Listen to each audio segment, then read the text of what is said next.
నమస్తే, welcome to ప్రజా చైతన్యం. నేను మీ వారు. దాదాపు ప్రతిపక్షాలకు కూడా వైసీపీ, బీజేడీ అదేవిధంగా కొన్ని ఆ యొక్క పార్టీలన్నీ కూడా ఇటు బీఆర్ఎస్ పార్టీ కూడా దగ్గరవుతున్నట్లు కూడా తెలుస్తూ ఉంది. సో ముఖ్యంగా ఒక 3 పాయింట్స్ను కానీ మనం మాట్లాడుకున్నట్లయితే ఢిల్లీలో జరిగిన ధర్నాకు సమాజ్వాదీ పార్టీ, తృణమూల్ కాంగ్రెస్, శివసేన ఈ 3 కూడా మద్దతు తెలిపి దాదాపు ఈ 3 కాక ఇక 8 పార్టీలు కూడా జగన్మోహన్ రెడ్డికి మద్దతునిచ్చిన సంగతి కూడా మనందరికీ తెలిసిందే. అదేవిధంగా బీజేడీ కానీ అదేవిధంగా రాష్ట్రపతి ప్రసంగం తర్వాత కూడా అందరూ వాకౌట్ చేస్తే ఇటు బీజేడీ కూడా వాకౌట్ చేసిన సంగతి కూడా తెలిసిందే.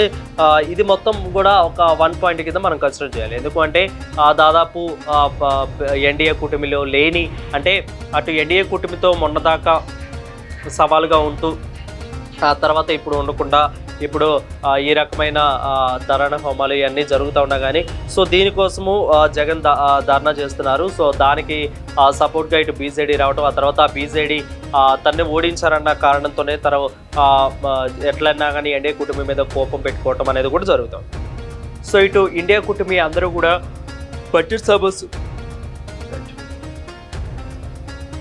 రెడీగా ఇండియా కూటమి నేతలందరూ కూడా బడ్జెట్ సమావేశాల మీద ఏమైతే ఎన్డీఏ కూటమి మిత్రపక్షాలకు మాత్రమే సపోర్ట్ చేస్తూ బీజేపీ ఇతర వాటిలన్నింటిలో కూడా రాష్ట్రాలకు కూడా విభేదాలు చూపిస్తూ వాళ్ళకు కూడా బడ్జెట్ కేటాయింపులో చాలా దారుణంగా కేటాయించిందంటూ కూడా చెప్తున్న పరిస్థితి కనిపిస్తుంది. అందుకే వాళ్ళందరూ కూడా బడ్జెట్ సమావేశాలు జరిగినప్పుడు వాళ్ళందరూ కూడా వాకౌట్ చేశారు. సో ఇదే నేపథ్యంలోనే ఇటు బీజేడీ కూడా వాకౌట్ చేసింది. ఆ తర్వాత అది ఫస్ట్ పాయింట్ కన్సిడర్ చేసుకుంటే ఇక సెకండ్ పాయింట్ వచ్చేసేసి బీహార్కి, ఆంధ్రాకి ఎక్కువగా నిధులు ఇచ్చారంటూ కూడా వీళ్ళందరూ కూడా వాకౌట్ చేసి వెళ్ళిపోయారు. సో ఈ నేపథ్యంలోనే బీజేడీ కూడా వెళ్ళిపోవటం, ఆ తర్వాత ఇటు ఆంధ్రప్రదేశ్కి, బీహార్కి మాత్రమే కేటాయించారని ఇటు పక్క తెలంగాణ రాష్ట్రం కూడా పూర్తిగా ధర్నాకు చేయటం, అదేవిధంగా వాళ్ళకి సపోర్ట్గానే మీరు చేయండి మేము కూడా చేస్తామంటూ కూడా ఇటు ప్రతిపక్షంలో ఉన్న బీఆర్ఎస్ పార్టీ కూడా చెప్పడం అనేది రాష్ట్రంలోనే ఒక హాట్ టాపిక్గా మారింది. సో ఈ 3 పాయింట్లు మనం చూసుకున్నట్లయితే ఆల్రెడీ కూడా ఈ 3లో బీజేపీ ఏతర పార్టీలు, అదేవిధంగా ఇండియాలో లేని పార్టీలు, అటు అదేవిధంగా ఎన్డీఏలో లేని పార్టీలు కూడా ఈ 3 కూడా ఇటు బీజేపీ కానీ, ఇటు బీజేడీ కానీ, ఇటు వైఎస్ఆర్ కానీ, బీఆర్ఎస్ ఈ 3టికి కూడా ఒకే అంశము చేరుకగా ఉంటుంది. ఏంటి అంటే ఇప్పుడు ఆప్షనల్ వచ్చేసరికి వాళ్ళకి ఇండియా కూటమితో వాళ్ళు ఉంటున్నారు అనేది తెలుస్తోంది. సో ఆల్రెడీ వాళ్ళకి ఎన్డీఏ కూటమి సపోర్టు, ఎన్డీఏకి వీళ్ళ సపోర్ట్ కావాలి. ఇటు బీజేడీకి రాజ్యసభలో సభ్యులు ఉన్నారు, ఇటు వైఎస్ఆర్సీపీకి 11 మంది సభ్యులు ఉన్నారు, ఇటు బీఆర్ఎస్కి 4 సభ్యులు ఉన్నారు రాజ్యసభలో, అదేవిధంగా రాజ్యసభలో 9 సభ్యులు ఉన్నారు.